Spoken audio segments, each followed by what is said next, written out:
YouTube, how's it going? The Goat House is back with my college football rankings like I update every single week. This one is just before week 11 of college football. A couple big games this week, including Alabama, LSU, so I'm pumped for this week. Should shake some things up here, especially in my rankings. Also, tomorrow, which is Tuesday the 5th, the college football playoff poll comes out. I'm excited to see that. I want to compare mine with theirs, and then we can kind of compare with the AP poll as well, which I have the same teams for the most part for, compare the AP poll, but I don't really agree with where they have teams ranked. I think they value losses a little too much, which is kind of odd, but that's what I've kind of noticed. It's kind of a trend with them. So we're going to go through my rankings in just a second here like we do every week. 40K, that's our subscriber goal, though, so please help us get there. We have more than just this type of content. We got full NFL coverage, too, all year long, not just season long. Click the like button. Check us out on Twitter, @GoatHouseNFL. Always tweeting about the NFL draft content, all that. Check us out, link in the description.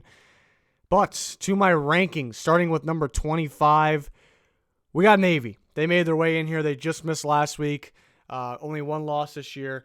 A decent resume. Nothing crazy, obviously. But they have their chance. They have a better resume. They got Notre Dame in a couple weeks. They have a chance to beat Notre Dame, that's for sure. That actually should be a pretty good game. Always seems to be good, unless Navy's just completely terrible, which is definitely not the case this year. Definitely a hard team to game plan against. They are at number 25. Number 24, who was there last week. Navy was not ranked. They're new in the rankings. San Diego State was number 24 last week.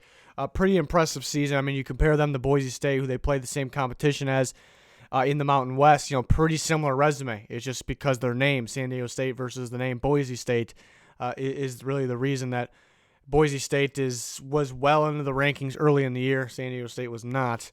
They should be pretty close in ranking. 23 is Wake Forest. Very impressive offensive team. That Louisville loss still hurts. But this is definitely one of their better seasons in a long time. So they come in at 23. We just talked about Boise, and they are remaining at 22. So the only thing new so far is Navy coming in at 25. 21, this is something different. Dropping down from 15 is SMU. Their first loss of the year to Memphis in a big game. Unfortunate. They definitely have a very solid offense. Still impressed with their offense. But, yeah, definitely a disappointing loss. But we knew it could kind of go either way there. But they still remain in one loss only. Still have that good win against TCU. And they're still a heck of an offensive team here. Number 20, moving up one spot, is the Iowa Hawkeyes. Very impressive defense. And the Big Ten, I guess, is growing stronger as the season goes on. Yeah, that's kind of how it always is. Early in the year, no one likes the Big Ten because they play terrible non-conference teams. And it looks like there's a lot of free wins. Now it looks like Illinois is getting better. And, a lot of these teams getting better as the season goes on, between these top-tier Big Ten teams as well. A team that's been struggling lately, but, still a very good team is Wisconsin. They move up one spot. They're at number 19. They're at 20 last week. Number 18 is Cincinnati. They actually moved down one spot for me. I had them at 17, moved down to 18. It's not really because what they did. They were close with East Carolina in that game, pulled it off. I guess if they made that win a little more comfortable, a little easier win, maybe that would have been too hard for me to drop them down. But because what's going on ahead of them, I had to move a team up ahead. So they moved on one spot. Not a big deal there. But I had to move Memphis ahead, actually, at 17. I just think a better resume. I think they're valuing Cincinnati's loss to Ohio State compared to Memphis' loss to Temple. But Cincinnati has some solid wins too, UCF, UCLA. But Memphis, beating SMU is kind of the topper there. And they have the win over Navy too. So I just think they have the more impressive wins at this point of the season. And they're fresh off that SMU win, an undefeated team. And they are ranked number 15 for me before. So I'm just more impressed with the Memphis' resume here. Number 16. Oh, and Memphis was ranked 25 last week, by the way. So you see Navy at 25, Memphis at 17 now. 16, staying put, is Notre Dame.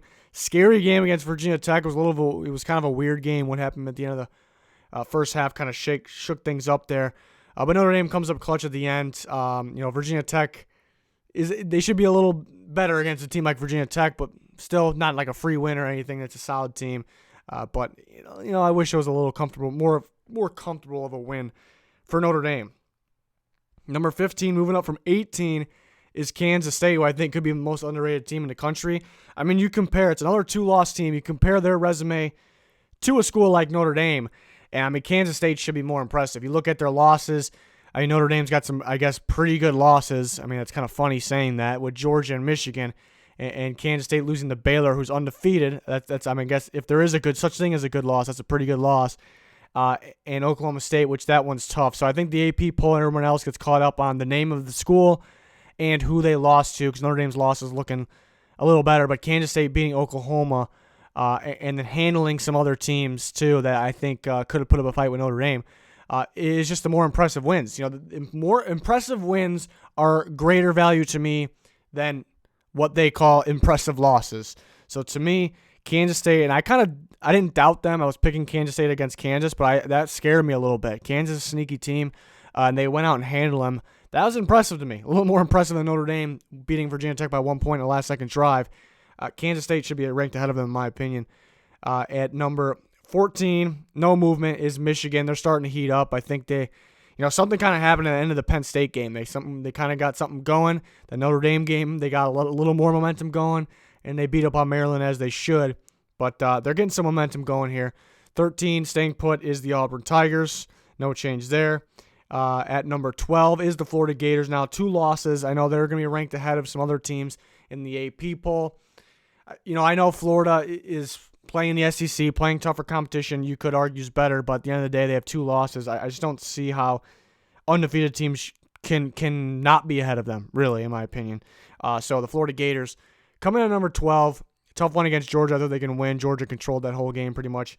Moving up 1 spot to number 11, Minnesota. They're undefeated. They haven't really played too much yet. They've handled the other Big Ten teams pretty well, actually, which some Big Ten teams struggle to do. So I guess that's impressive in a way. Really, the only reason they're in the top 11 at number 11 here is because they're undefeated. They do have a great game, good chance against Penn State this week at home. That's going to be a good one, deciding a lot. It's gonna be pretty interesting what could happen if Minnesota can win that game. At number 10, moving up 1 spot, is Oklahoma. Don't think some of the AP poll, they're ahead of some teams I have ahead of them. Don't agree with it. A loss to Kansas State is pretty rough. It was a 2-loss team at the time. They got beat pretty bad, even though the score ended up the way it was. They got outplayed completely. They don't have the most impressive wins. I think the AP poll is kind of riding that Texas win. Like it's a good win. Don't get me wrong, but it's not as big as they're acting like there. But still, number 10. It's going to be very tough for them to climb their way back up in the top 4. But they have an opportunity. I just don't get how a team like Baylor could be below Oklahoma. Yeah, they've been pretty darn close in some games that you wish they were a little, they had an easier win in, especially this past week against West Virginia. It was a weekday game, and they escaped with the win. They are undefeated. It's hard to stay undefeated at this point. And they're playing the same teams as Oklahoma. A little different here and there, but it's the same schedule, basically. They're undefeated while Oklahoma slipped up against Kansas State. Baylor did not slip up against Kansas State. I just don't see how. I understand if you say Oklahoma is better than Baylor head-to-head. I understand that, but that's not what this is. And it's just kind of an assumption. I just don't see how Oklahoma should be ahead of Baylor. I think they're better at the end of the day if they played each other tomorrow, but I just see Baylor being ahead of them in rankings right now based on body of work, resume, all that. Number 8 is where it gets really tough with the Pac-12 teams. Number 8, but moving up 1 spot, is Oregon. They had an impressive win against USC. Struggled early a little bit. Got a little scary, but then they really got going. Got some big-time turnovers on defense. Herbert started off a little slow, then really got going. I like that. I like seeing them running up the score too, because sometimes they're kind of afraid to do that. They get a little conservative. So I like to see that. They're number 8. They have a shot at the college football playoff. I think the Pac-12 is extremely underrated. There's a lot of good teams that can beat you any week. They can beat pretty much anybody that you won't see in the rankings. Washington has 4 losses this year. It's a pretty darn good 4-loss team, really. There's a lot. I mean, you won't see Arizona State in the rankings. Team can put up a fight with you. USC they can lose anybody, beat anybody. It's one of those teams. A lot of those teams in the Pac-12. So I wouldn't be mad. I mean, we'll see when we get there, but I wouldn't be at this point too upset if a Pac-12 team made their way into the playoff. Tough losses for them, for both of them, though. That is Oregon and Utah. I still have Utah ahead of Oregon. I think they just execute a little better, both sides of the ball, even though Oregon can play both sides of the ball. Like I said, Oregon worries me sometimes. They get a little conservative. Utah, I just love that team. They're very well balanced. I trust both sides of the ball. Yeah, their loss to USC is pretty tough, especially Oregon just beating them up pretty good. But Zach Moss got knocked out of that game. Huntley was hurt in that game. So I actually, that's what I view as a valuable loss. Teams, if you lose to Ohio State or Alabama, that's a valuable loss to me. Is if one that really won't sum up the team, and that's kind of Utah a bit. It's a game they still should have won, still could have won. But I like Utah a little better than Oregon. I say Oregon does have more top-tier talent, better recruiting, obviously. I trust Utah's coaching staff a little more. If that is the Pac-12 title game, which I expect it to be, that's going to be one heck of a game, and I'm excited for that one. So Utah is number 7 there for me. Remaining at number 7, though, because Georgia went from 8-6, a good win against the Florida Gators. That was an impressive win. Really executed well both sides of the ball. Really controlled that game against a really good Florida Gators team. They definitely deserve to be number 6. I think they're going to start heating up because, go back to the Notre Dame game. I said this a million times. After that game, people were saying, okay, Notre Dame can compete with these types of teams. My takeaway was I don't think either team is as good as I thought or anybody thought. And then we saw Georgia lose to South Carolina, and this kind of looked like my point was proven there. But I think they're starting to heat up. They're going to start getting better. Well-coached team. Fromm making some throws that he wasn't making before. DeAndre Swift's an absolute animal, obviously. And they come in at number 6. Still going to be tough for them to make the playoff unless they, ride it out. Beat whoever it is in the SEC championship game, whether it's Alabama, LSU.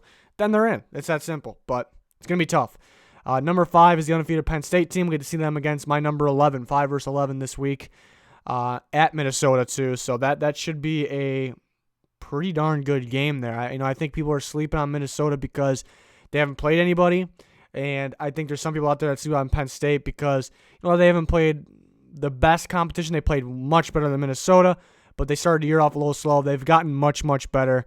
Especially on the offensive side of the ball since then. So Penn State, number 5, undefeated. Number 4, well, everything's staying the same from here on out, so why not just reveal it all? Everything's staying the same. I think the top 3 are pretty clear. I didn't really consider Clemson ahead of them. I think Clemson can definitely beat some of those teams. Clemson, people forget every year. Clemson kind of does this stuff every year. Like last year they were close. Was it last year they were close with Syracuse? It's every year they're kind of close with some random teams that they should be fine with. People doubt them a little bit. Then as soon as it gets to late season and playoff time, they look dominant. They make the ACC altogether look better than people think it is. So we'll see if it happens again. I think their defense is very underrated. This very well could be the best defense in the country. And the offense will get going. But they're at 4 because of resume, body of work. Ohio State at 3. It's crazy, but I think this Big Ten team, I think Ohio State can compete with anybody. I think they can win the title this year. Alabama at 2. They're dominant. Like you expect, they have the best overall talent in the nation. It's just about Tua staying healthy, obviously, and controlling the ball. And then LSU has the best body of work, the best resume this year. Joe Burrow's your Heisman favorite. They've been a very dominant team. They played some really good teams, so that's why they remain. They've been my number 1 for a while. That's why they remain there, though. So we see number 1 versus number 2 this week. We see 5 versus 11. Should be very interesting. I hope Utah and Oregon keep going, so we see them play. And Georgia, we expect Georgia to play one of those one or two there down the line. College football playoff poll comes out tomorrow night, Tuesday night. Excited to see that. So we'll say if the playoff ended the way I have it, just to play a little game here. It's all fun and games. LSU, Clemson. I take LSU. Clemson wins games because of their defense, I think, surprisingly enough, with losing their front 4. LSU's going to score on you no matter what, though. Can Clemson keep up? I take LSU. Bama and Ohio State would be a heck of a game, absolute heck of a game. As long as both teams are healthy, I take Bama, but that's a heck of a game. Then LSU, Bama. Neutral site, I'd probably take LSU. It's going to be interesting, that game this week in Alabama, though, what's going to happen there. But yeah, I definitely say Ohio State can win it all. Clemson can win it all. They can just be that playoff Clemson team, I don't know if anybody else could really win it all. It's tough to say. It's harsh to say that, but can Penn State do it? Can Georgia? Maybe Georgia turns it around. I like the Pac-12. You would like to think the winner has a chance to make the playoff, but can those two teams compete? That's with the top teams, I should say. That's kind of the difference between Utah and Oregon. I actually see Utah competing a little better just because they execute on both sides of the ball. A little more Oregon. Oregon does too. Don't get me wrong. They're very solid. They're a better offensive team than Utah. Utah is just, I think they can compete with the other teams. They wouldn't like their chances against, I guess, an Alabama or an LSU, but I think they could put up some sort of fight. Oregon, if I trust their coaching staff a little more, I definitely think they could because they definitely have the talent. But yeah, that's my rankings. I'm back every single week with these. Also have predictions coming up later today. We have all kinds of NFL power rankings predictions as well all year long. Draft coverage, free agency coverage in the off season. So hopefully you can join us for everything we got. Hopefully you can subscribe. We would appreciate it very much. That's going to do it for this one, though. Thank you for watching. Goodbye.